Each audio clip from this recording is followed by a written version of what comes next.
Amazon shares down over 30% this year. The stock is the third worst performer within the FANG complex.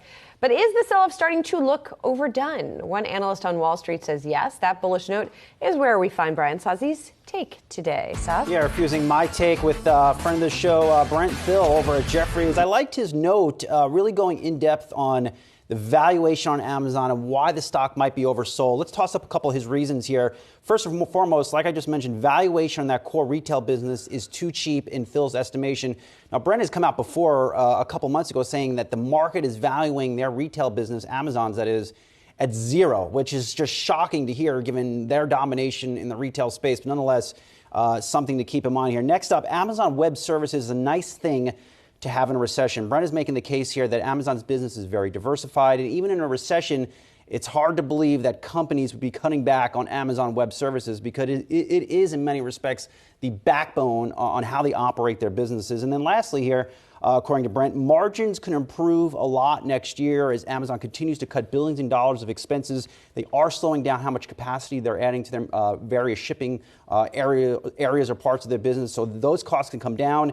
And inflation will likely come down, thanks to the Fed, you name it, whatever, will likely come down next year, making comparisons a little easier. Now, I say, or Yahoo Finance says here in this case, here's another graphic. Hello Second Prime Day in October. This is coming up in, I believe it's next week. This could be a big sales driver for Amazon. Brent put an estimate there, I believe, of maybe $6 billion in gross merchandise value alone. So that could be a pretty big driver for Amazon ahead of the holiday shopping season. Also, too, the stock is trading at a big price-to-earnings multiple discount versus the past 3-year average. Right now, at about 45 times forward earnings. Amazon stock the past few years trades usually at about 55 times. So you're seeing a discount there. Of course, it's still trading at a premium to the S&P 500, which is at about 16 times. And then last but not least, it's Amazon. This company has a leadership position in retail, leadership position in Amazon Web Services. It's almost hard to bet against this company. And then my take over here is, I'm not telling you, obviously, to buy the stock. I'm not saying go out there and buy Amazon, but there are strong. But I'm stopping short of actually telling. But Brent is suggesting that yes, he's looking for 42% upside in Amazon shares, and there are a lot of positive catalysts I think coming into play with Amazon. First is that second Amazon Prime Day I just mentioned. That is going to be a real test of the demand to buy Amazon stock into a potential Santa Claus rally in the fourth quarter. I'd offer one thing, an addendum here.